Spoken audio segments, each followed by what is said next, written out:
Okay, well, I think I'll get us started. Hello, everyone. Warm welcome to all of you, and welcome to the Center for the Study of Sexual Culture and the talk entitled Anticipatory Nostalgia, Queering the Hong Kong Handover with Professor Carlos Rojas. I'm Mel White-Chen. I'm director of the center, otherwise known as CSSC. I just wanted to invite you to please get in touch with us if you're interested in joining our mailing list or being involved with either the Queer of Color working group or the Disability and Sexuality working groups. We have two that they're open to all members on or off campus, general public or expert, in or outside of the US. So really all are welcome. For today's event with Carlos Rojas, I want to give my warmest thanks first of all to Carlos for joining us. I know we're unable to extend the usual hospitalities, but please consider yourself in good company. I'm imagining us in a room that has a couch and some really nice soft chairs. So if you can imagine yourself there, that would be lovely. I want to thank Fernanda Cunha, the mighty Rodriguez, our two wonderful GSRs who are making everything happen, including the social media and video archives. And I want to also thank Cheng Chai Tiang, who brought this event to my attention and will be introducing Carlos today, as well as being involved in the smaller seminar tomorrow. And finally, I wanted to thank our co-sponsors for this event, the Department of English, East Asian Languages and Cultures, and the Center for Chinese Studies. So one of the hospitalities we can offer is really encouraging conversation, even despite this alienating format, despite the Zoom fatigue. So I just wanted to say, even before Carlos begins to speak, that I want to encourage, actively encourage your questions and comments. It's a way to, give back to our speakers and to have this feel more like a conversation. So, please keep in mind what you might like to say or ask. And in fact, if you would like to ask your own question, we'll be able to bring you up in the video and allow you to unmute yourself. So if you want to do that, you could just go click on participants, and then you should find, once you click on participants, you should find a button that says raise hand, and we will take note of who has raised their hand in order to ask a question. You can also have me voice your question. I'm more than happy to voice it.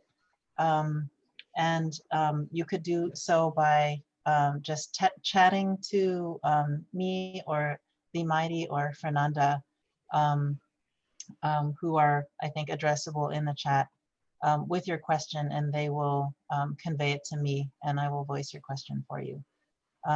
Okay, so once again, welcome all of you. Welcome, Professor Rojas. And now I'm going to hand it over to Chang Chai for the introduction. Thanks very much, Mel. It is my great pleasure to introduce Carlos Rojas, who is Professor of Chinese Cultural Studies at Duke University, where he's also Professor of Gender, Sexuality, and Feminist Studies, as well as Arts of the Moving Image. His research focuses on issues of gender and visuality, corporeality and infection, and nationalism and diaspora studies. And this wide range of scholarly interests is reflected in a number of monographs. The Naked Gaze, Reflections of Chinese Modernity, published in 2008, The Great Wall, A Cultural History, published in 2010, and Homesickness, Culture, Contagion, and National Transformation in Modern China, in 2015.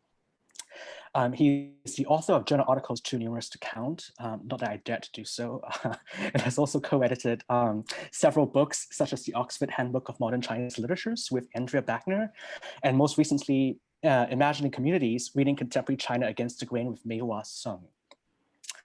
Professor Rojas is also a prolific translator of Chinese and Sinophone literature, and has translated works by Kim Chu, Yan Lianke, Jia Pinghua, as well as co-translated with Eileen Chow Yu Hua's two-volume novel Brothers, which was shortlisted for the 2008 Man Asian Literary Prize. His recent translation of Yan Lianke's Heart Like Water was the winner of a 2019 Pen Translation Award. Professor Rojas is currently working on multiple projects, and I'm thrilled that he has accepted our invitation to speak about one of them, given how busy he must be. Your lecture today on querying the Hong Kong handover feels more timely than ever. I know I speak for my colleagues as well as I when I say how excited we are to welcome you to Berkeley via Zoom, and that we're also looking forward to being in dialogue with you tomorrow during the seminar. Thank you.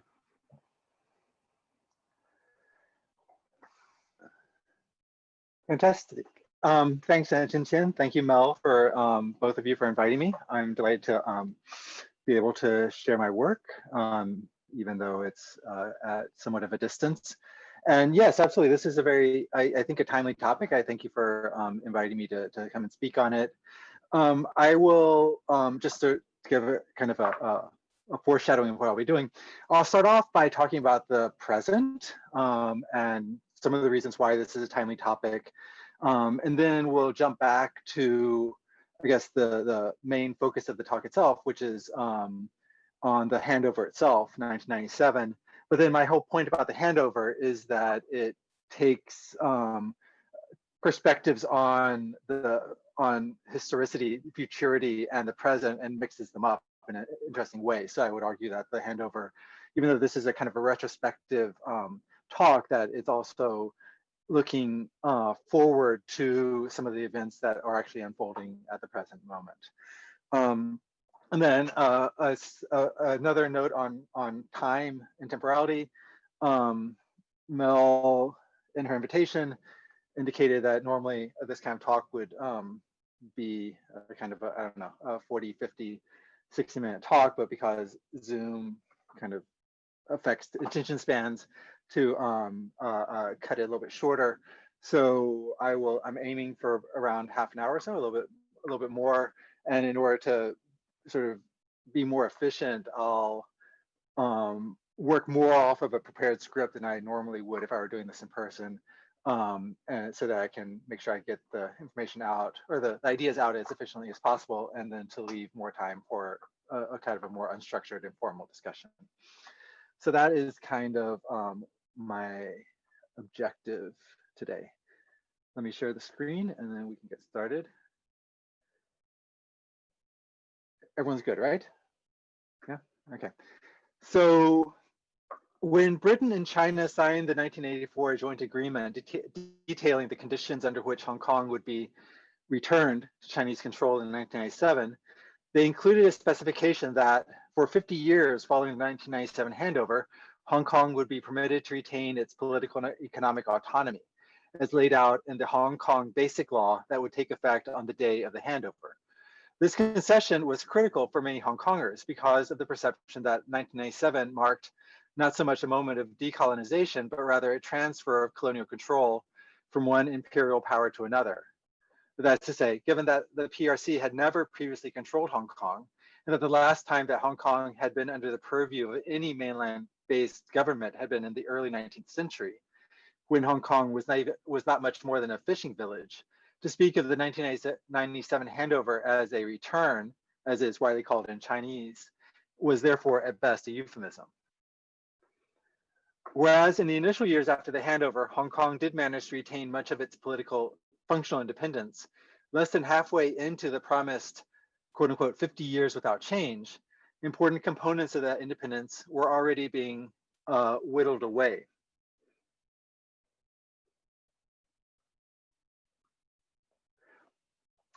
In late 2013, for instance, large portions of Hong Kong were effectively paralyzed for over 2 months. And the Occupy Central umbrella revolution protesters demanded that Hong Kong have more input into the election of their own local leaders. Then, in June of 2019, millions of Hong Kongers again took to the streets to demand the withdrawal of a proposed new law that would have allowed Hong Kong residents to be extradited to China for trial. And even after the proposed law was withdrawn, the protests continued for several more months with an ever-growing list of demands. Finally, in May of 2020, in the midst of the pandemic, there was another wave of demonstrations protesting a proposed new national security bill, which would have significantly undermined the Hong Kong Basic Law. The political backdrop of this string of protests and political contestations, meanwhile, is closely related to the way in which contemporary Hong Kong currently finds itself at the interstices of at least three different temporal narratives. On one hand, to many outside observers, the handover marked the symbolic end of a British Empire that once spanned virtually the entire globe. Technically, the British Empire still retains 14 British overseas territories, which collectively have a population of only about 250,000 people. But for all practical purposes, it's essentially defunct. While internationally, the handover was perceived as a crucial step forward in a centuries-long process of decolonization, within China, the handover is invariably characterized as a step back, a return to an earlier regime of Chinese sovereignty over the territory. For many Hong Kongers, meanwhile, the 1997 handover was neither a step forward nor a step back, but rather it marked the beginning of an odd temporal interregnum, a promised 50 years without change, which is the iconic phrase associated with the 84 Joint Declaration, during which many Hong Kongers were primarily concerned with preserving, as much as possible, the contemporary political and economic status quo. In the following discussion, I'll consider the handover and contemporary Hong Kong more generally from the perspective of contemporary theories of queer temporality. There have been a number of theories of queer temporality, queer time, driven by a variety of different factors, including critiques of a heteronormative vision of futurity based on assumptions about sort of sexual reproduction and the status of the child. Also, in response to the HIV/AIDS epidemic, there was a rejection of sort of futuristic thinking in place of a focus on contemporaneity, given the immediateness of the threat of death for many in the gay community. And I'll be sort of drawing informally on some of these theories to offer a sort of a non-teleological, non-linear sort of set of perspectives on time and temporality that I argue are being explicitly explored in the context of the 1997 handover. To do this, I'll be looking at a combination of texts, including one of which is explicitly concerned with gay or queer themes, one of which is concerned with themes that are maybe not homoerotic in concern, but they are interrogating assumptions about nuclear families and a kind of a heteronormative structure in that respect. And so that's kind of my entry point into this talk.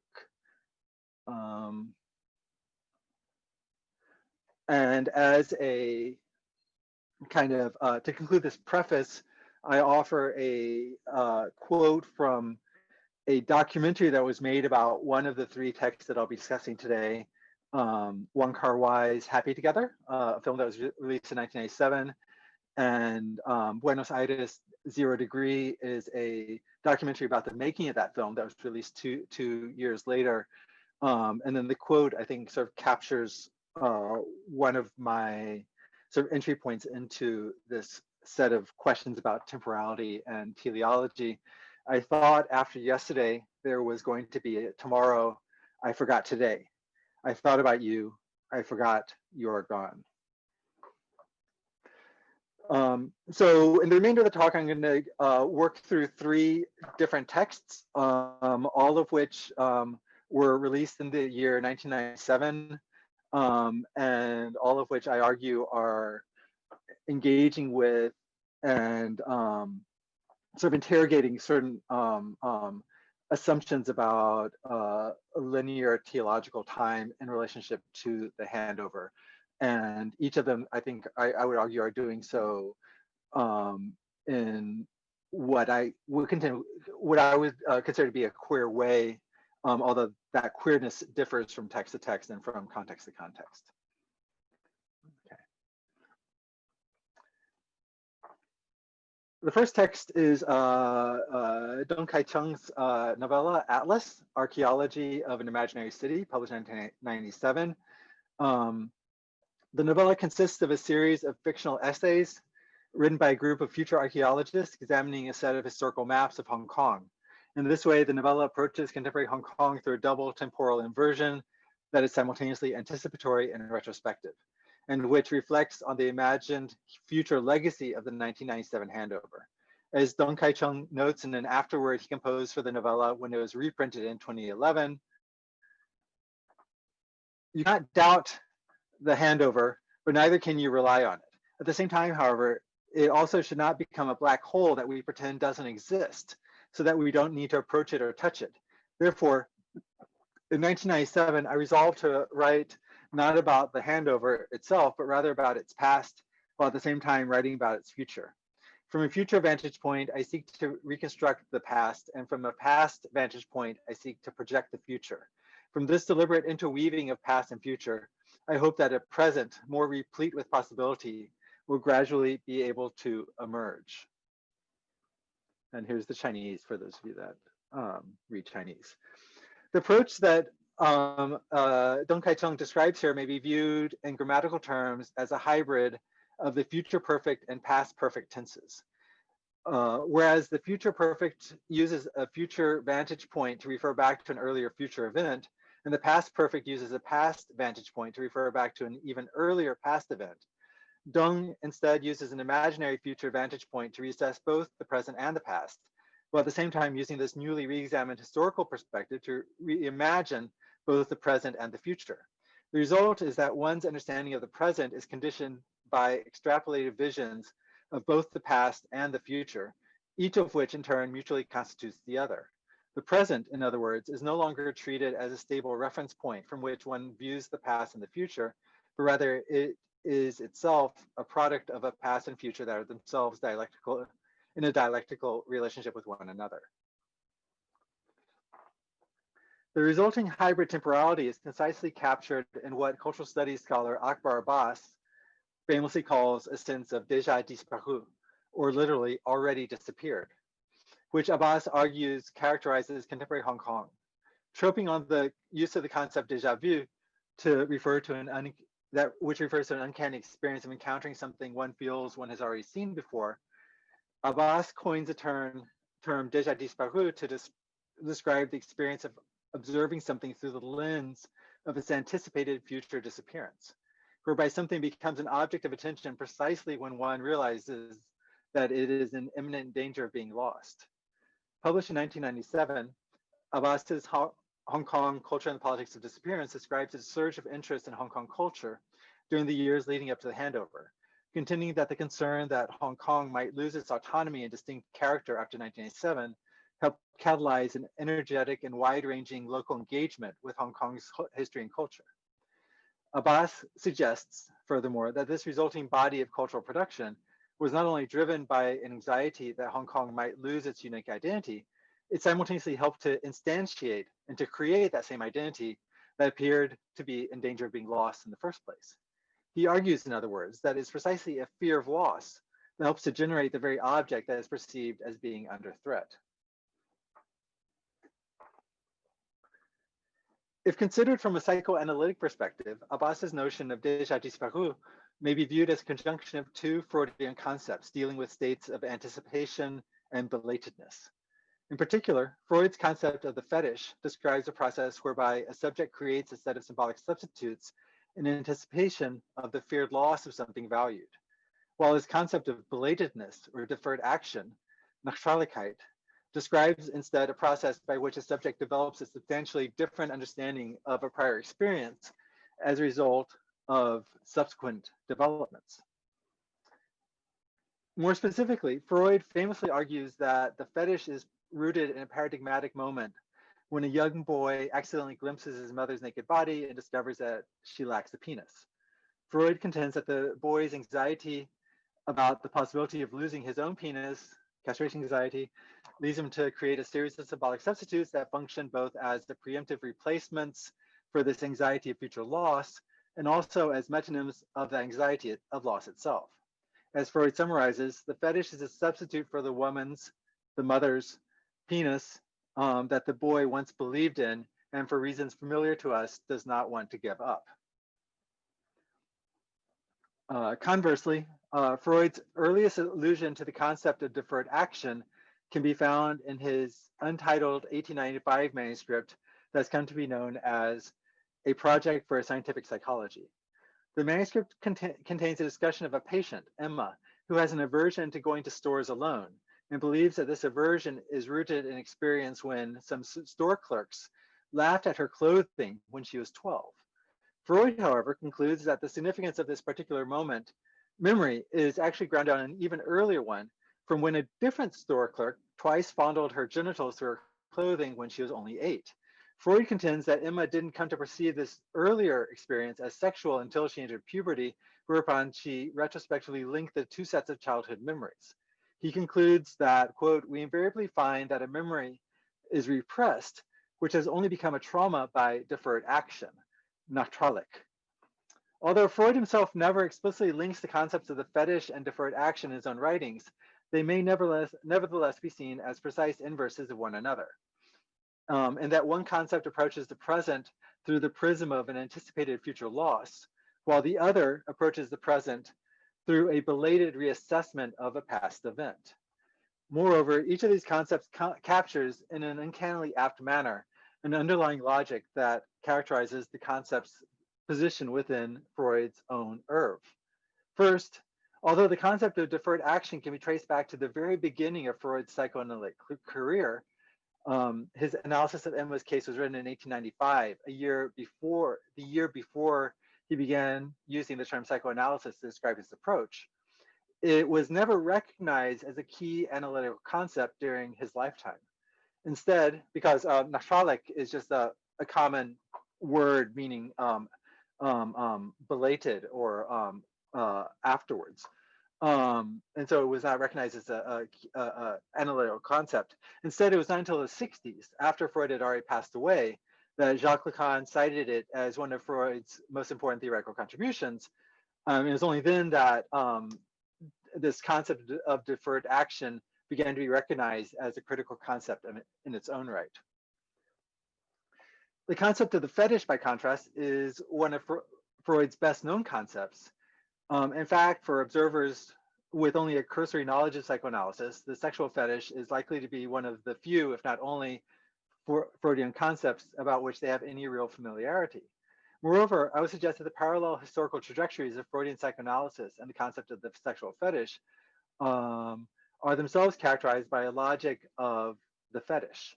That's to say, although Freud first published his essay on the fetish in 1927, I would suggest that the concept has enjoyed a dramatic rise in popularity in recent decades, precisely as interest in psychoanalysis has been on the decline. To the extent that this impressionistic observation is correct, I would suggest that the concept of the sexual fetish may itself have become an object of fetishistic attachment in its own right, driven perhaps by a generalized anxiety about the gradual loss of influence of psychoanalysis itself. Okay, so these are two claims about the status of these concepts, the way in which the concepts reflect on their own status within his thought. The point about Nachtraligkeit or belatedness, I think is quite self-evident, right? That it was proposed at the very beginning of his career, but then was not recognized until decades after his death, and then retrospectively it was then sort of recognized as being like a key concept. My point about the fetish is a little bit more impressionistic, but I think it's intuitively, I think it's true. But then I was thinking, as I was preparing these notes yesterday, I was thinking, well, how can I demonstrate this? And this is a little bit, this I hope will be a little bit fun, and would be interested in hearing your thoughts on this. So I thought, well, how can I get empirical corroboration of this point about sort of the relative emergence of the concept of the fetish precisely as Freudian psychoanalysis is in decline? I thought, Google engrams. So I pulled up Google engrams and I typed in certain keywords. And the first thing I discovered was, so I typed in Freud and sexual fetish, And sure enough, it looks intuitively what I was sort of expecting, right? That the period in the 60s and 70s was sort of the high point of Freudian psychoanalysis. We see this in film criticism and critical theory, et cetera, and then it started to fall out of favor, I would argue, at least within critical theory in the 80s and 90s and 2000s. You can see that here. But then interesting enough, from the 70s to 80s and 2000s, the term sexual fetish is on a gradual increase to the point that the frequency of the term sexual fetish almost reaches that of the name Freud around the year 2000. So that, which is sort of essentially my theory. And I was like, oh, this is surprisingly accurate. I don't know what's happening around with the peak and the new peak of Freud, the second wave, if you will, to borrow a COVID metaphor, of Freud around 2018, 2019. I don't understand what's wrong with the data there, or what's going on with the data there, but this is interesting. So then I just have this, again, this is a little fun. Be interested in hearing your thoughts on this. Just out of curiosity, I decided to do the same thing for Marx and commodity fetishism. And the data here also looks recognizable, right? That it was in the 70s, 80s that you have kind of a peak in discussions of Marxism. This is sort of at the end of the Cold War, sort of leading up to the period of the fall of the Eastern Bloc, et cetera. And then you have a direct fall off, around 1980 through the 2000s. But then interesting enough, you have the term commodity fetishism, which is, I think, one of Marx's key terms. And it also sort of pivots around the notion of the fetish, is increasing precisely during the period in which references to the name Marx, and of course there are more Marxes than simply Karl, Groucho, et cetera, is on the decrease, right? To the point that the frequency of the term commodity fetishism almost reaches that of the name Marx, also around 2000, the early 2000s. So I don't know, this is kind of just for fun. And then actually, just for fun, I typed in Natralik and Natralikite, and this is for an English language corpus, right? An English language database. And weirdly, you have them increasing in the post 2000s as well. I have no explanation for that, because these are not words that I run across very frequently in my English language readings. But again, these are the Freud terms for deferred action. Anyways, that's just a little detour through my radar talk that I ran across yesterday and thought I wanted to share with you. Okay, here are my remaining two sections of the talk.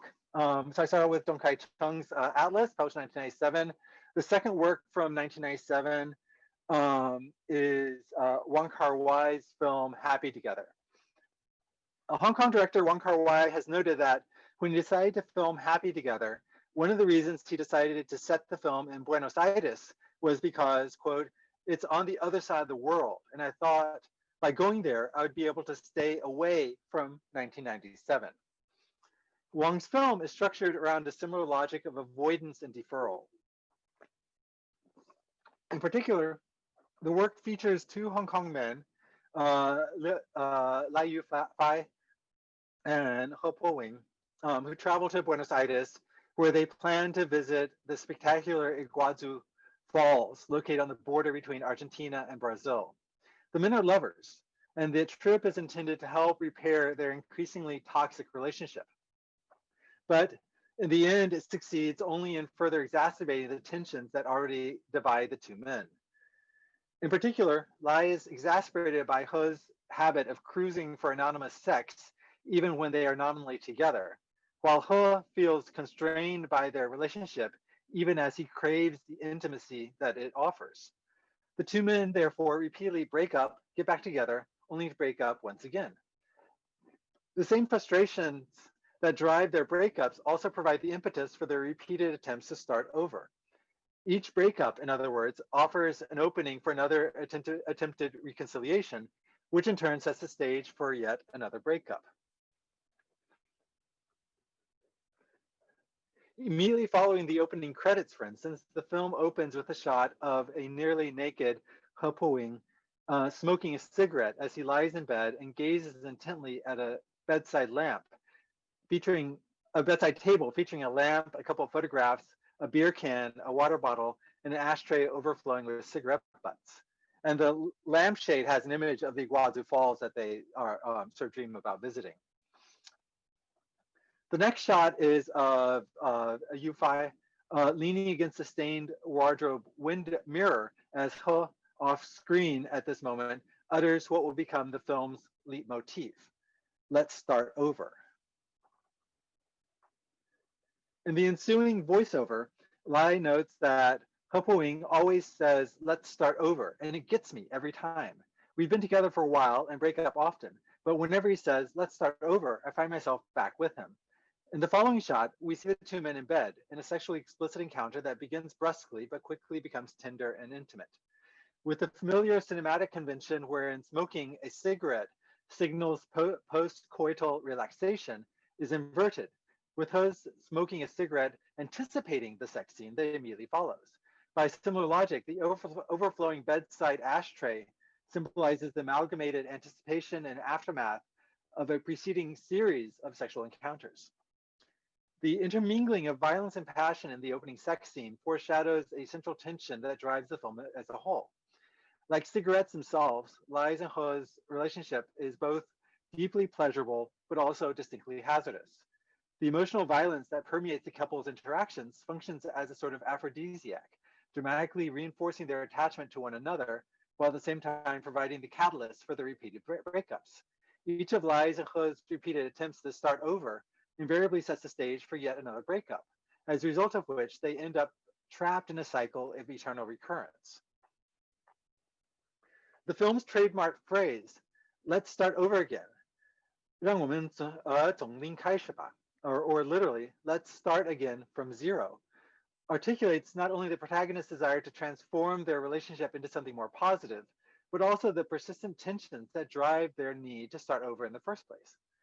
More abstractly, the phrase may be viewed as both an articulation and a symptom of what Freud calls repetition compulsion.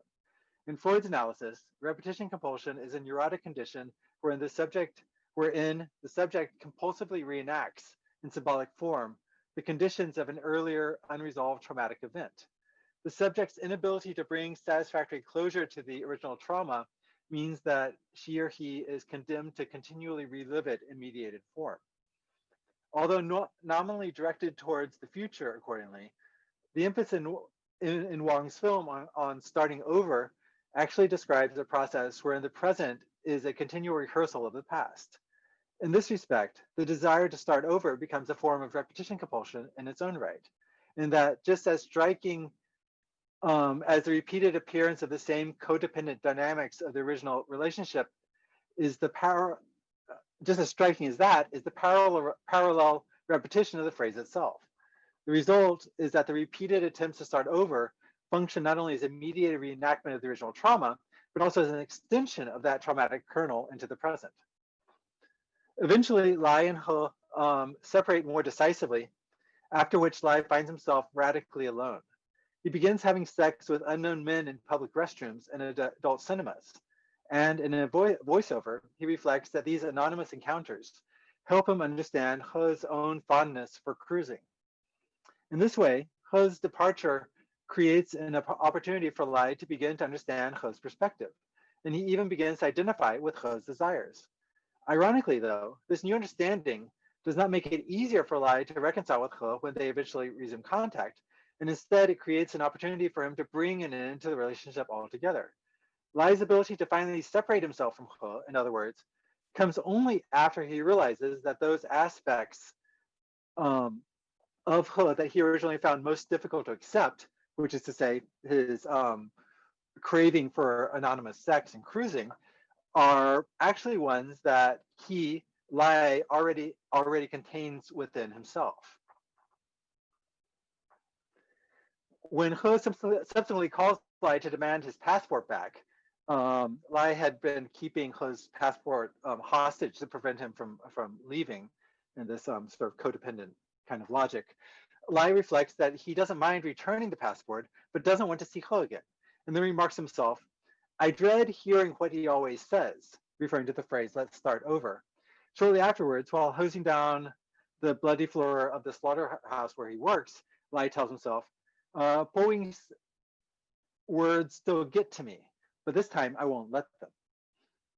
So the point is not that he's gotten over He, but that the words still mean a lot to him, but because he's internalized that exteriority, he's able to reject the call to start over yet one more time. Meanwhile, there's a similar reversal in director Wong Kar-wai's relationship to his own film. I opened this section by noting that Wong had decided to film Happy Together in order to get as far away from Hong Kong as possible on the eve of the handover. In that same passage, however, Wong proceeds to observe that he subsequently realized that despite his efforts to distance himself from the handover continued to haunt him and the film itself.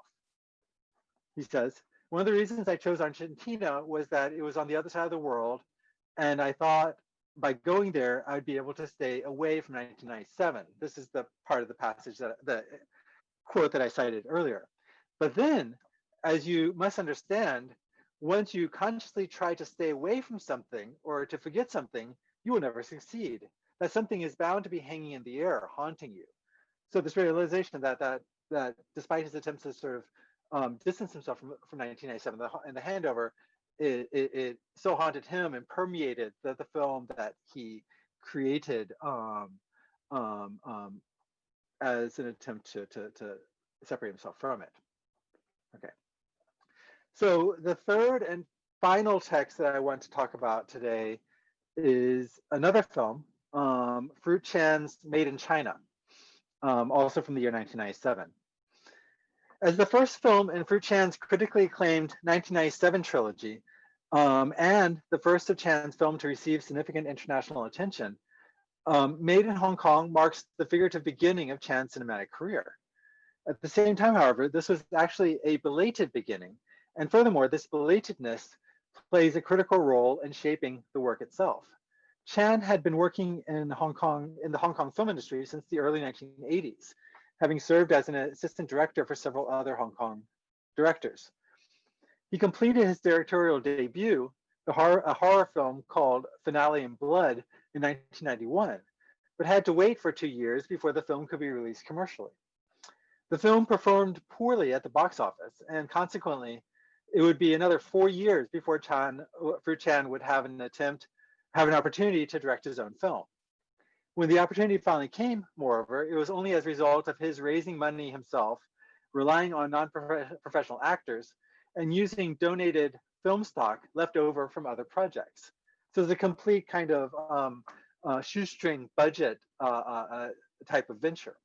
The result was Made in Hong Kong, which won several major film prizes and immediately established Chan as one of Hong Kong's leading directors. The irony, though, is that it was precisely the failure of Finale in Blood and the way in which this failure made Chan rely on a bare budget approach for Made in Hong Kong that directly contributed to the resulting film's aesthetic appeal and critical acclaim. Because one of the things I was praised for was its kind of improvisational approach and the kind of the cinema verite type of feel to it. Moreover, it was the 4-year delay between the release of Finale in Blood and Made in Hong Kong, and the release of Made in Hong Kong also proved fortuitous, since the latter film was therefore able to capitalize on an international interest in Hong Kong at the moment of the handover. Indeed, together with the films The Longest Summer, 1998, and Little Chung for 1999, Made in Hong Kong came to be perceived as the first installment of Chan's so-called 1997 trilogy, for which he is still best known. Unlike the latter two films, unlike The Longest Summer, which includes actual footage from the handover, Made in Hong Kong contains only 2 fleeting references to the handover. The first is a very short shot, a very quick shot in the middle of a frenetic montage sequence near the end of the film, in which the camera quickly, for a fraction of a second, pans over a newspaper with a headline that reads in Chinese, "The moment when Hong Kong made history." And this was actually the best version of the shot I was able to get. It's easy to miss.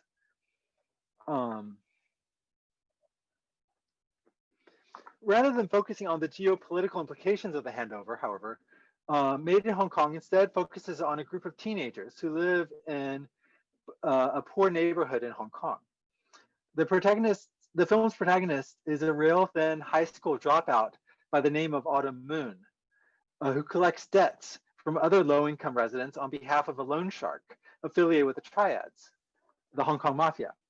Moon is also the friend and protector of a boy named Sylvester, who's a mentally handicapped young man constantly being bullied by local youth.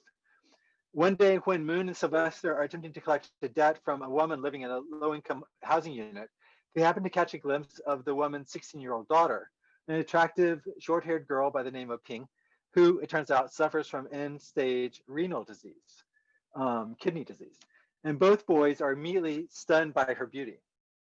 These three youngsters become close friends, forming a virtual kinship group that comes to stand in for their respective fractured families, given that each of them has been abandoned by either one or both of their parents.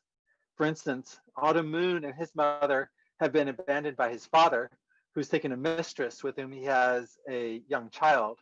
And by the end of the film, Moon's mother has left him as well. Meanwhile, Sylvester has been separated from his entire family and now lives under Moon's informal supervision. And finally, the girl, Ping, lives alone with her single mother, who is constantly hounded by debt collectors, such as Autumn Moon himself, attempting to collect debt owed by her estranged husband. The film also features a fourth character who never appears in person. She's a schoolgirl by the name of Susan Hui.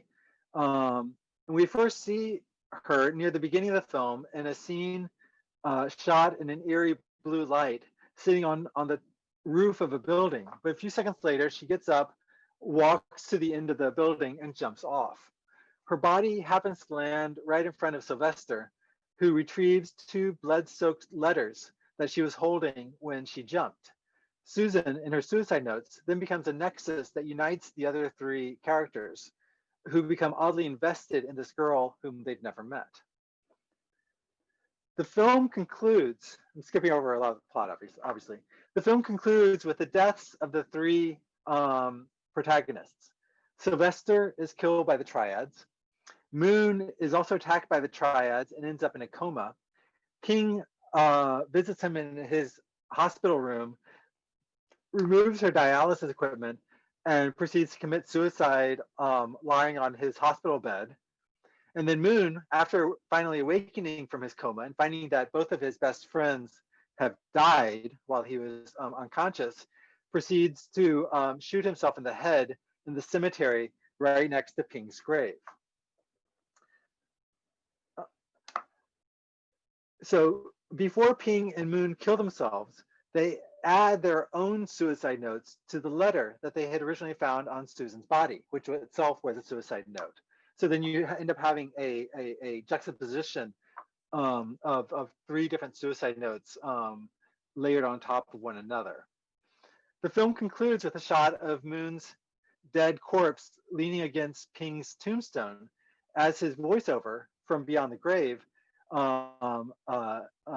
intones, "The living often like to pass judgment on the dead. They despise the latter for their cowardice. I wonder how many people would understand how Ping, Sylvester, Susan, and I actually think." And this is reading from the text of his own suicide letter. No one would. But there's one thing I'm certain of, which is that we're all very happy now. We aren't afraid, even if we face an uncertain world, because we become immune. It's immediately following these lines, meanwhile, that we find or we hear the film's second allusion to the Hong Kong handover. More specifically, immediately after Moon's voiceover from Beyond the Grave, we hear an off-camera voice of an off-camera woman's voice saying in Chinese, and the idea is that this is from that she's a radio broadcaster saying in Cantonese, "This is your world, and it's also ours." But at the end of the day, I'm sorry, at the end of the day, it's yours. You youth are like the morning sun, and we have placed our hopes in you. There's a brief pause, and then the woman continues, you're listening to the People's Radio of Hong Kong. What we have quoted was a speech given by Chairman Mao to the leaders of the youth. Let's repeat and study the message in Putonghua, which is the same Mandarin. And just before the announcer begins rereading the same passage in Mandarin, however, the film quotes to the closing credits. So the quote, of course, is from Mao Zedong's famous Morning Sun speech that he gave to some Chinese foreign students studying in Moscow on November 17, 1957, precisely 40 years before the 1997 setting of Chan's film. The sunny optimism of Mao's insistence that the future belongs to the youth is contrasted with the surface conclusion of Chan's film, in which all four of the youthful protagonists end up dead. In reality, however, the film actually ends with a similar reversal. Well, first of all, I'd like to say, just going back very quickly to the radio announcement, it's significant, obviously, that that she is then reading Mao's speech in Cantonese, and then on the day of the handover, or the moment of the handover, is then repeating it in Mandarin, marking the Hong Kong's return to mainland Chinese control, but that the film then cuts off before she actually offers the Mandarin version of the talk. So I find that interesting. The final shot of the film, you have Moon, who's just committed suicide on right next to Ping's gravestone. This is a picture of Ping, who at this point obviously is also dead. But then the camera continues panning to the left. And then you see in the final, or the penultimate shot, 4 younger children in the background. And these are 4 children that had moments earlier discovered Moon's body, dead body, where it had been lying there for several days. And now they're in the cemetery flying a kite behind the grave. And this way, the 4 deceased young people, Susan and the 3 protagonists, referred to in Moon's post-mortem remarks in his suicide note, are visually replaced with a group of 4 younger children who represent the future, who apparently represent the future to which Moon's cohort no longer has direct access. A mirrored projection of the 4 deceased protagonists, these latter anonymous 4 children represent the film's vision of a queer futurity, representing a site of resilient hope and marking the possibility of social reproduction outside of conventional family structures. So that is the end of my talk, and I went over by 2 minutes. I apologize for that.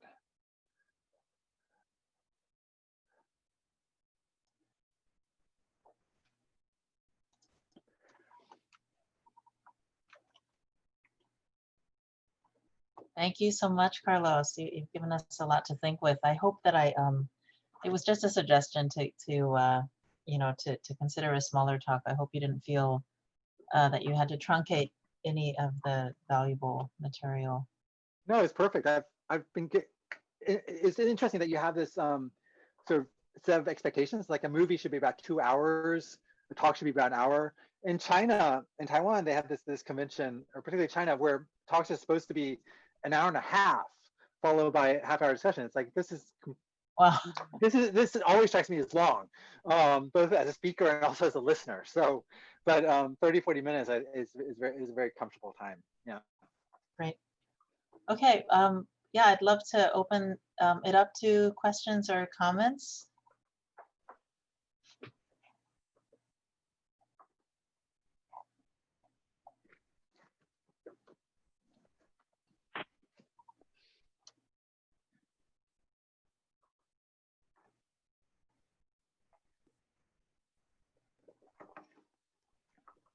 If I could, oh, okay, we have a question. So Priscilla,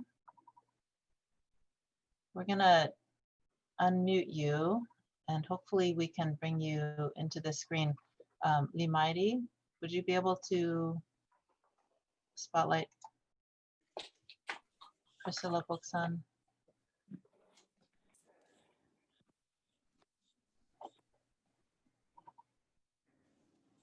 Hi, am I unmuted?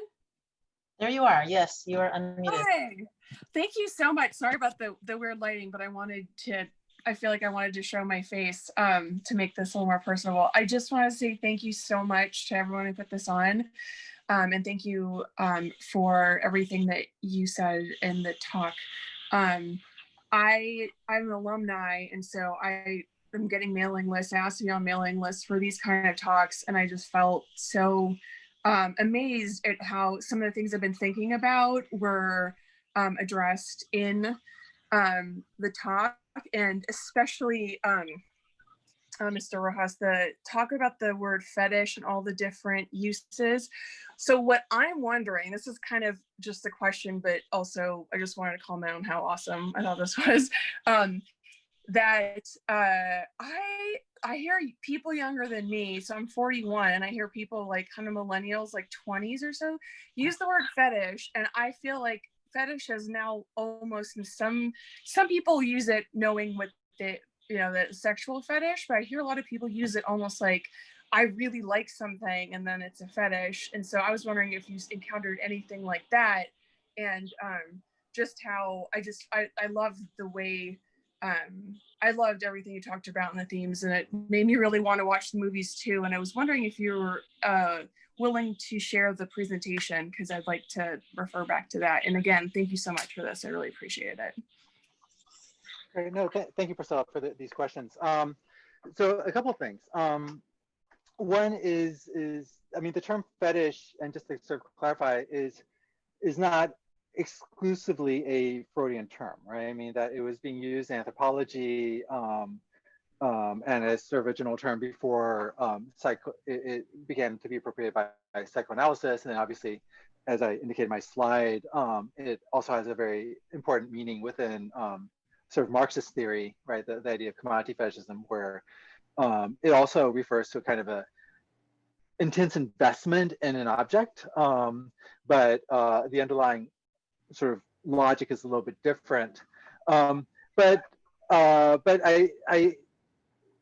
I do think that there's a certain way in which, and this is why I in my Engrams little sort of game, I use sexual fetish, because I think that sexual fetish at some level is often related to the psychoanalytic meaning, although that might not be recognized. But this is something I wanted to elaborate on and didn't fit into the talk, is the use of, so I referred to Freud several times, the concept of the fetish of belatedness or deferred action, and then sort of repetition compulsion. And I kind of have a little slightly mixed feelings about it, but I want to sort of talk about that. Is that, so Freudian theory is obviously in some ways very problematic, and he sees everything through the lens of, a very sort of masculinist and fairly heteronormative framework, and I think that it's important to recognize that. But at the same time, I think that it's possible to sort of peel off some of those layers of kind of gendered inflection and retain something that, an underlying logic that I think is quite useful, right? And so with the fetish, he phrases in terms of, the boy castration anxiety, the boy's vision of naked mother, et cetera, et cetera.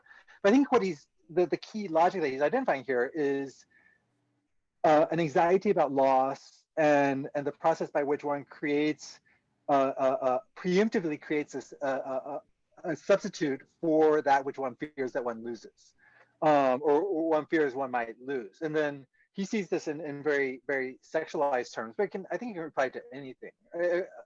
We think about midlife crises, and then the sort of the stereotype of, someone going out and buying a sports car or something, as a confrontation, as a response to a midlife crisis, or loss of a pet, and then sort of finding a way to, or anxiety about losing something that that you value, and then trying to sort of prepare yourself for that unconsciously, by creating these symbolic substitutes for that which you recognize at some point you'll inevitably lose. So I think that that's the underlying logic that for me is, like, I think, quite useful, and I think it's I would say, a widespread phenomenon. And that's what sort of what I'm trying to take away from Freud. In the same way for the belatedness or the Nachtraligkeit, that he sees it in very kind of sexualized terms. But the idea of something making a kind of a traumatic event that you're not able to process until after the fact, and that there's something, in the future that allows you to, or forces you to reassess the impact that this might have had, that the impact of an earlier event had on you,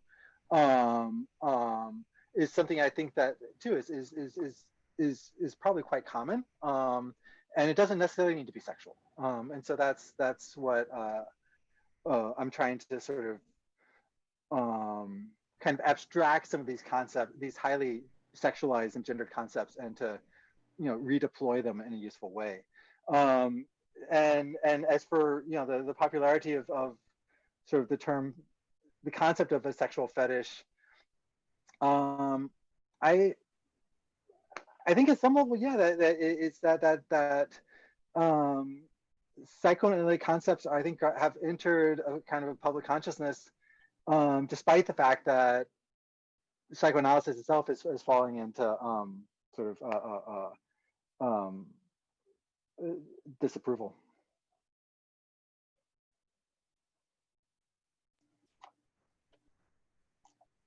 Other questions or comments? Yes, we have another question from Li Ting. So Li Ting, we're going to unmute you, and unfortunately the video is not working, but you can hear their voice. So, okay, Li Ting, you should be unmuted. Hi. Hi. Are you able to hear me? Yep. Okay. Hi. Thank you so much for the talk, and thank you so much for inviting me here. It's just really interesting for me to see the issues in Hong Kong. I was born and raised in mainland China in 1992. And I remember in 1997, I was really young, but I remember in the media, like everyone saying, it's a great news and everyone's celebrating for the handover. And because I was in mainland China, so I didn't know like it's kind of like take away people's a lot of liberty in Hong Kong. And so I really appreciate the talk where I could be able to see there are different medias and films showing the issues from the handover. My question is, I don't know how to pronounce your last name, Professor. Rojas. Rojas, Professor Yep. Rojas, did you investigate like similar issues in mainland China, like to see if there's artists or directors, they kind of like document similar films for the similar issue as Hong Kong?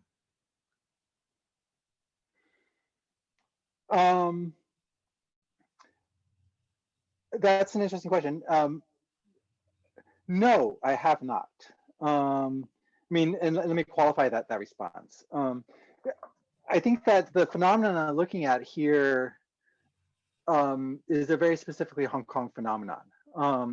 And although some of well, like Wong Kar-wai is actually originally from mainland China, but then moved to Hong Kong when he was young, and I think completely identifies as being a Hong Konger. Dong Kai-chung and Fu Chan, as far as I know, were born in Hong Kong. Dong Kai-chung definitely was. But I think that the concern, what I'm interested in here is this anxiety in 1997 that about what Hong Kong, what the handover the implications that the handover would have for Hong Kong, and whether and how it would impact this sense of Hong Kong identity. So that's basically my starting point. And this is something that, for I think fairly straightforward reasons, it was a much bigger issue in Hong Kong than it was in mainland China, which, as you describe, saw this as primarily saw this as a moment of national unification, right? So I'm not aware of any works that are exploring the handover, works from mainland China that are exploring the handover in a similar way, and I'd actually be fairly surprised if there were such works, simply because that this is being driven by a set of very local concerns. Having said that, though, I mean, Hong Kong is an interesting place, right? And that it's it's basically a city of immigrants, including both recent immigrants and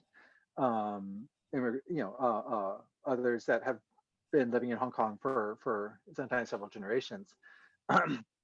But before the early 19th century, so not that long ago, it was really not even a populated place, and so everyone has come to Hong Kong in the fairly recent past, and I think that one of the things that we've been observing in the more recent protests last year and this year is that there's actually sort of fairly significant disagreements within Hong Kong about some of these very politicized questions about Hong Kong's relationship to mainland China, and even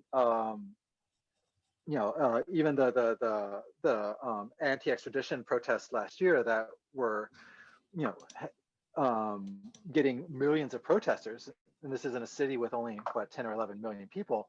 There's also strong support for the law, and this is particularly, this is also true in the protests this past spring as well. So I don't mean to imply that Hong Kong is sort of a unified, homogenous, unitary entity, but I do think that there's a concerted attempt to sort of think through issues of Hong Kong identity that are unfolding within Hong Kong that you don't really see occurring in the same way within the mainland China sphere of cultural production.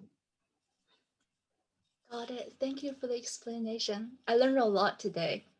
Thank you so much. Great, thanks.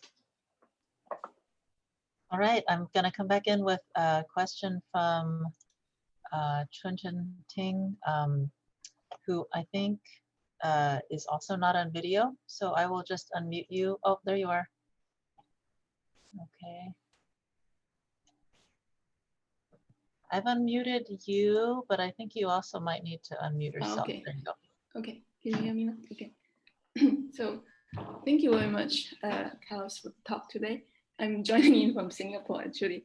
I missed maybe the first 5 or 10 minutes of the talk.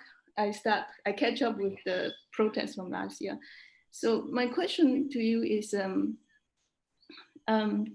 it's a really fascinating rereading of these 3 pieces of work. And I kind of want to get at what is the goal of queering the Hong Kong handover? Because here we are kind of reversing timelines, like all these 3 texts, in some way that we're opening up temporality that we can go back and forth, and we do the opposite things in order to get to a certain direction. As you say, containing the externalities in order to get over relationship, etc. And I think all this is almost the way, like as Abbas frames it, like the 90s in Hong Kong, the culture is something that you cannot stay ahead on. You have to look sideways in order to catch it. It's a visibility that, you can almost cannot see it. So he keeps talking about what you have said, the déjà vu, déjà disparu, or hallucination and reverse hallucination. It's not something that you can catch by directly looking at it. And I think all these 3 texts are also doing those things, right? And so, but at this moment, what is the, you hinted at it by saying that it opened up different future possibilities, like queering futurity. And I want to ask you to qualify it, like what kind of queering futurity it opens up here. Because it seems like in the past 10 years, the situation in Hong Kong requires a different kind of looking that we have to look at the direct. We have to address things head on. That strategy that you talked about today and Abbas quite precisely captured in the 90s doesn't seems to be a passing moment that especially I feel like this is a lot of the young protesters really kind of demand that we have to be looked at, we have to be confronted, and so it's a much stronger moment of demanding to appear rather than being content that okay, it's a culture that you can look at, you can only catch it sideways. I feel like Abba's moment was really kind of like a celebratory moment of the postmodern culture, putting by placing Hong Kong at that as a typical example of postmodernity, and kind of looking down at mainland culture as still in the throes of becoming modern. And we seems, I don't know, sometimes I feel like we seems to have passed that moment, but I'm really interested in the idea of this queer futurity that you point out, because today's Hong Kong also seem to confront, wanting to at that point, like the idea of the end game that is being talked about so much, the image of death haunting a lot of what people have been feeling and talking about. Yeah, so thank you. No, that's a great question. Thank you very much for that. So I guess the simple answer would be, in proposing a sort of the use of a notion of queer futurity to think about Hong Kong, both the handover and contemporary Hong Kong, is to suggest an alternative, or to rather not, I'm not suggesting an alternative, but to think about how these Hong Kong-based artists, writers, and thinkers are trying to work through a set of alternatives to think about how it is possible to go forward without necessarily buying into an existing set of politicized narratives that might be working against their interests, right? I mean, you said that you logged in around this time that I was discussing the protest, which was actually pretty much the beginning of the talk. We started Berkeley time. Speaking of temporality, but I suggest at the beginning of the talk that you could see the handover in terms of three very different kind of temporalities, right? I mean, a kind of a Western theological historical narrative of sort of a process of decolonization, the end of empire, et cetera, et cetera.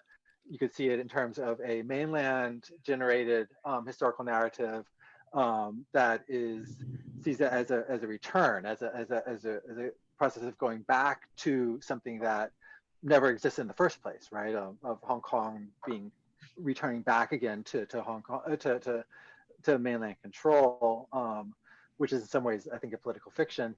And then you have in Hong Kong this sort of, I think, on the part of many, not all, but many Hong Kongers, this fascination with this space of an interregnum, a stasis, right? The idea of a kind of a suspended animation.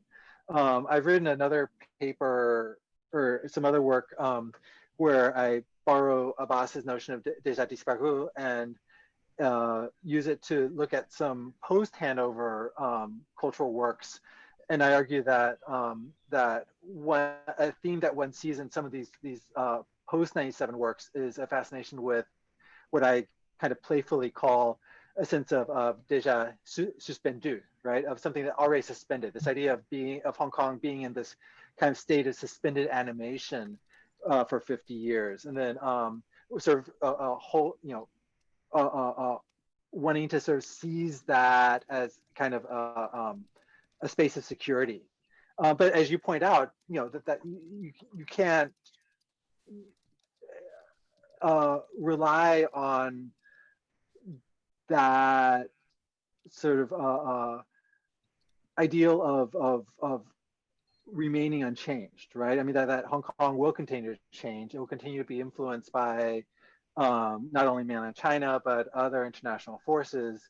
and local Hong Kongers, need to find some way of moving forward in relationship to this sort of very complex interplay of internal and external forces. So, so I think that what I'm trying to look at here is a way of finding a space of hope, right? A way of thinking about futurity in a positive sense that doesn't necessarily end up buying into or reinforcing a set of pre-existing and unnecessarily constraining politicized narratives, such as the narrative that is being brought to the table by mainland China, which I think is a very powerful one, and I think that that there's legitimate reason to want to push back against it, but finding other ways to think about futurity without necessarily sort of accepting or reinforcing the Beijing generated historical vision. Okay, thank you. Thanks for the question. I just actually on that, I'm so interested in, and even maybe haunted by the three protagonists and Susan in that last film, just thinking about the ways that they are, I'm thinking about the possibilities of what disability is, what roles disability is playing there. You have intellectually handicapped, one of the protagonists is intellectually handicapped. You also, intellectually disabled. You also have someone with renal failure, and there's something interesting there that I'm wondering about in terms of the what crypt time might add to queer time, or thinking about resonances between the two of them. But that's, yeah.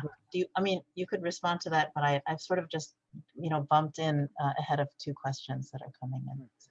Yeah, no, very quickly, I think that's a great question, and I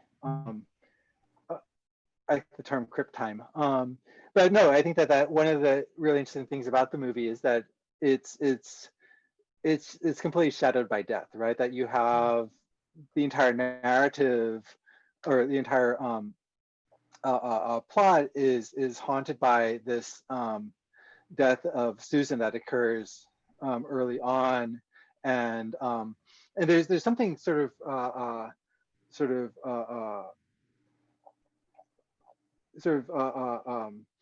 necroerotic about it, right? And you have Moon having these erotic fantasies or erotic dreams, inspired by this dead girl that he's never met, and then he has her letter in his bedroom, and then we see his dreams, and they're really quite eerie and uncanny, and then as you point out, that you have Ping, who is dying, even though she's a teenager.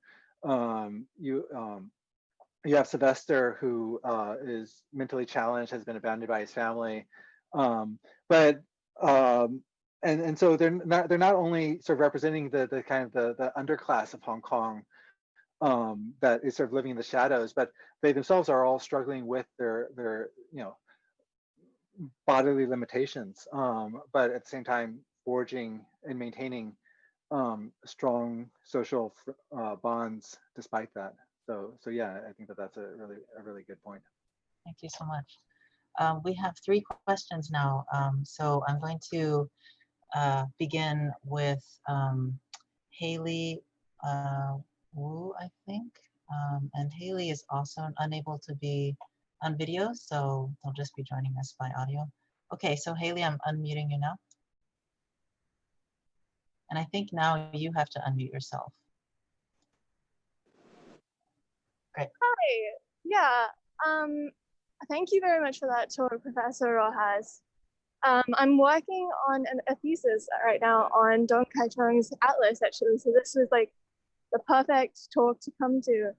And I guess just to kind of continue on with Ting's question of the choice to do a kind of querying in dealing with the space of liminality. I just wanted to hear your thoughts on that, because I think that's a dilemma that I come across.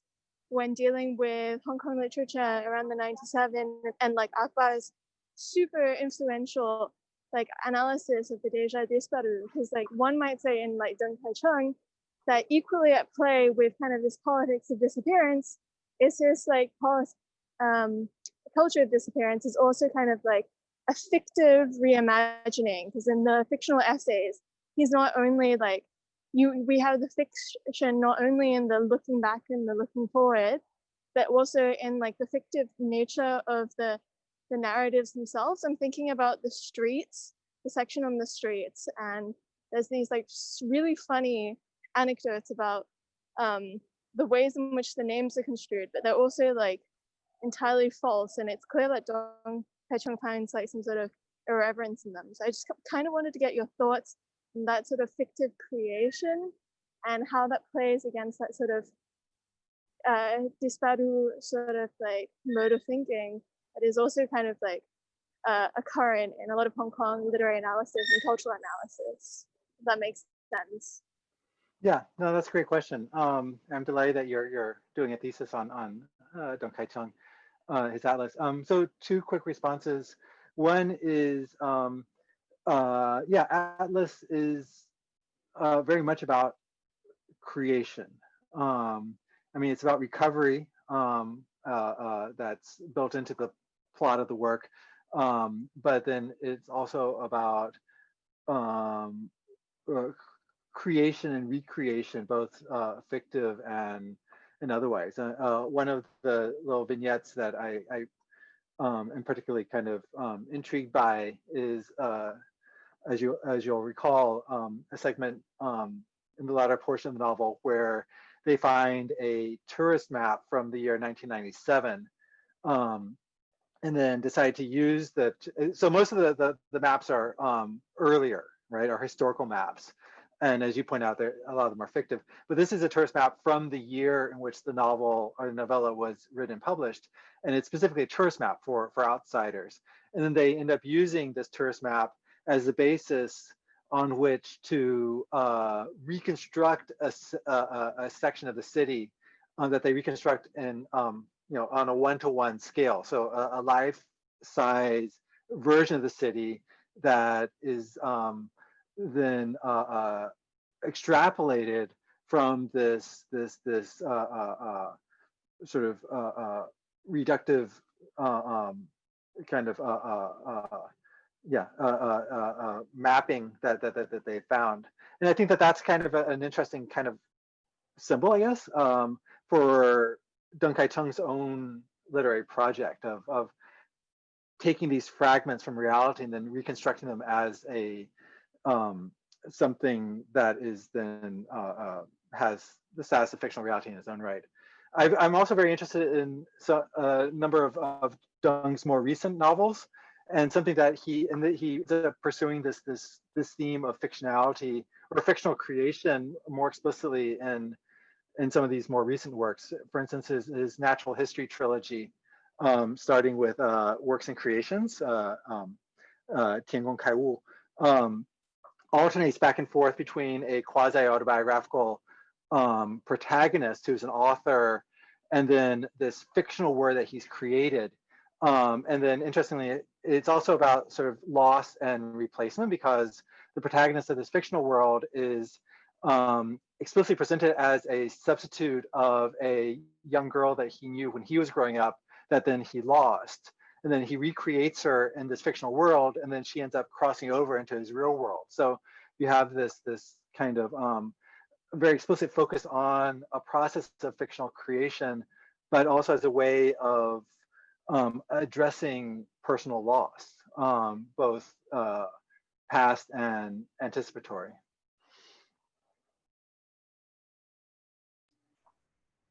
Okay, Carlos, how are you doing? Can you take two more questions? And yeah, okay, wonderful. So Timmy Chen, I see, has raised their hand. I'm gonna see. Hi. Hi. Yeah, hi, Carlos. Thanks so much for your fascinating talk. I teach at Hong Kong Baptist University's Academy of Film. Yeah, and I heard a different version of this talk at a Sinophone workshop at Zhongxin University a couple of years ago. Yeah, and then just a quick response to a previous question about mainland China's cultural production reference to the Handover. There is a recent live action adaptation of a Japanese anime, Qilin Wang, and then which includes a propagandistic reference to the Handover. So I think there are still some sort of even a Japanese anime turned live action can be can reference the Handover. And then my question would be the sort of repressed lesbianism in Fu Chan's Made in Hong Kong. Because as I happen to be teaching Made in Hong Kong this semester. And then I found in my class discussion that in Pin's bedroom, there's a poster of Gus Van Song's 1991 film, My Private Own Idaho. And then when Pin is hospitalized, she is visited by a lesbian-looking school girl. Yeah, so I'm just wondering because I think I was very convinced by your point of the three protagonists or the fourth protagonist forming a sort of a kind of a queer kinship. Yeah. But I think their relationships are still kind of based on heteronormative sexuality because of Autumn Moon and then Sylvester's sort of fantasies about women. So I'm just wondering about what's your take on this repressed lesbianism or the potential repressed lesbianism in Made in Hong Kong? No, okay. Thank you so much for the question. I mean, first of all, thanks for coming out again. I apologize if there's actually a fair amount of repetition from the Zhongxing talk to this one, although that one was in Chinese. So, but I was sort of afraid that someone might have heard a version of this talk before. I've given it, I think, a couple times before. But so that was great. Just to clarify my point about mainland cultural sort of reflections on or representations of the Handover. My point was not that they don't exist, but that the specific kind of approach that I'm finding or that I'm identifying in these Hong Kong originating works is one that I would not expect to find in works originating from mainland identifying authors or artists, right? And then so the anime that you mentioned that I'm not familiar with, but you mentioned that it's propagandistic, by which I assume that means that it's taking a rather different approach from the this concern with loss and futurity that I'm identifying in these three Hong Kong originating works. But certainly it's not off limits the way that, say, June 4th or some other kind of more quote unquote sensitive historical events are in terms of mainland cultural production. So there's that. And then the other, your point about Ping and a kind of repressed lesbianism, I find that very, very intriguing, but I also would wonder what it means to call that repressed, right? Because it's the elements that you identify are, they're not accidents, right?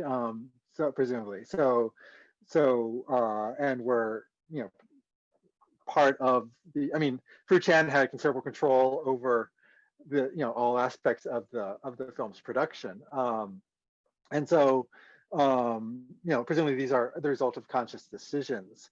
So, I do agree that there's a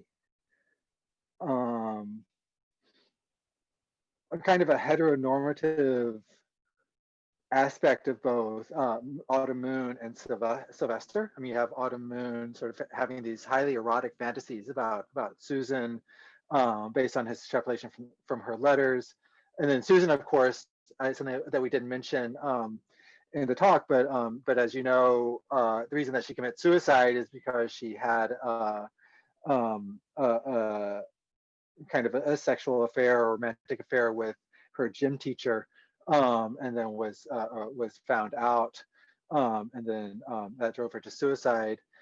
Sylvester has this, I think it's a little heavy-handed in terms of the plot, but where he develops nosebleeds the first several times that he sees Ping, which is kind of an interesting. I mean, there's a lot of fluid in Fruit Chan's works, a lot of bodily fluids of all sorts. But then I think that that Ping as a kind of an antidote or as a kind of a counterforce to that those heteronormative emphases is, I think, a really interesting point. So thank you very much for that. Thank you.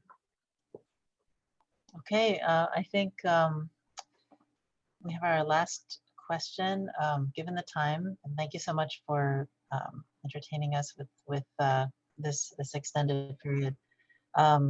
So the last question is from Wendy Wang.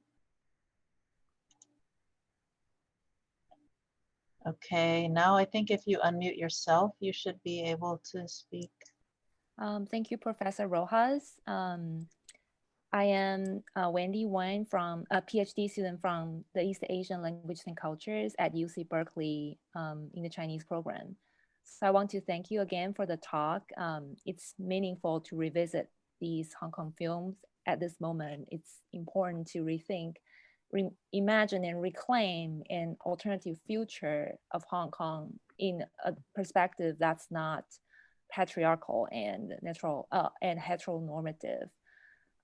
So the film Happy Together is my all-time favorite. And it's very interesting to me to think about a queer kinship among Hong Kong, China, as well as Taiwan, because these three regions are often defined within the same framework of the same race and the same language, like Tongwen Tongzhong, right? So my question is actually about the ending of Happy Together, where Tony Leung visit Taiwan to see the family of a man who met in Buenos Aires.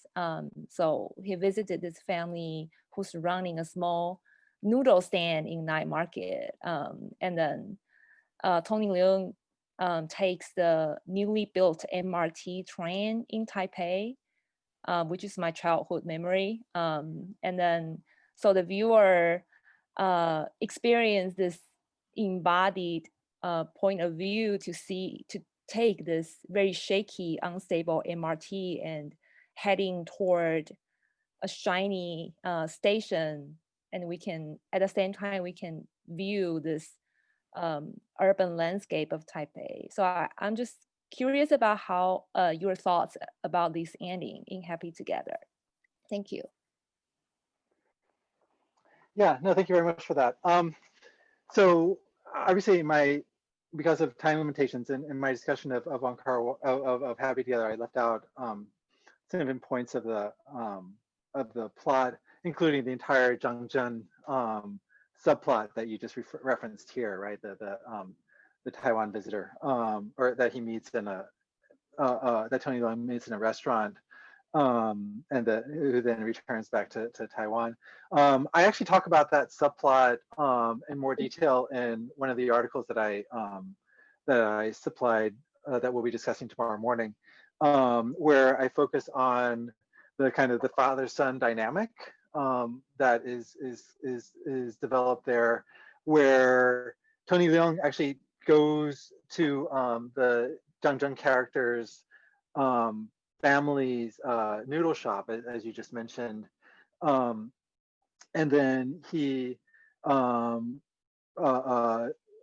sneaks into or he goes back into the kitchen and he finds a photograph of the Zhang Zheng character that he had sent to his father.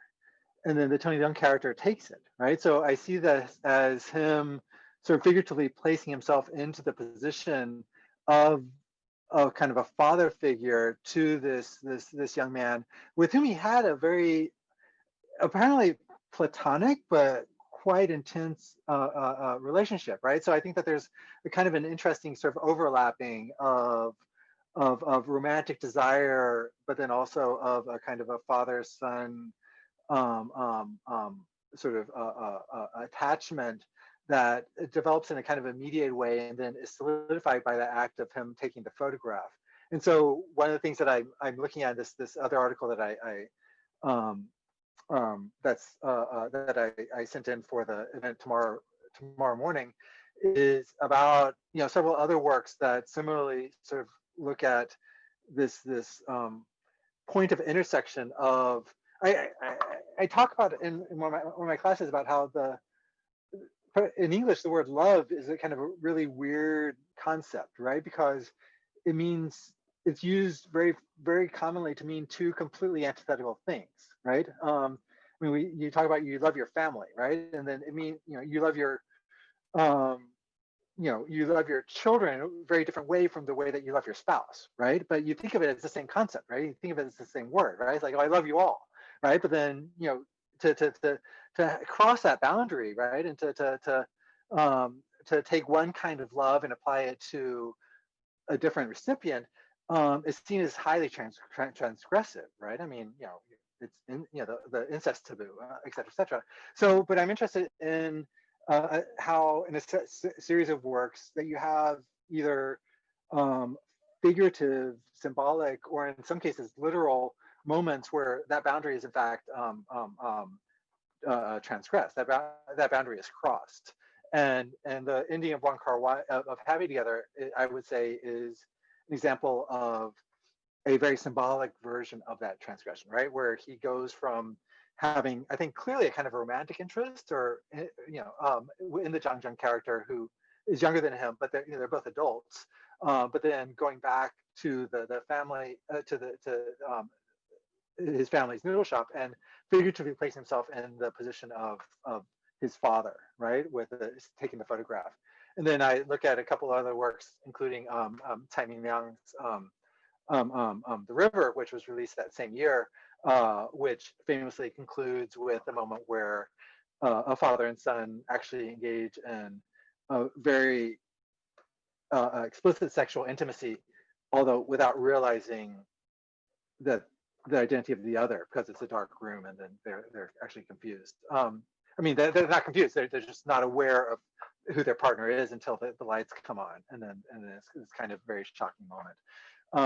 But anyway, so that doesn't get to the MRT part of your question, but that's sort of my thoughts on this other aspect of the ending of the film, which I find very interesting. I think as much as I'm still full of wonderful thoughts and questions about space and time and queerness, as I think the rest of us are. I hope you could feel how much your talk was anticipated and welcomed. I think it was indeed, very much wanted here. And I just want to thank you again for being willing to join us. And I'm very happy that some of us will be able to join you to extend this conversation tomorrow morning. So thank you all for being with us today.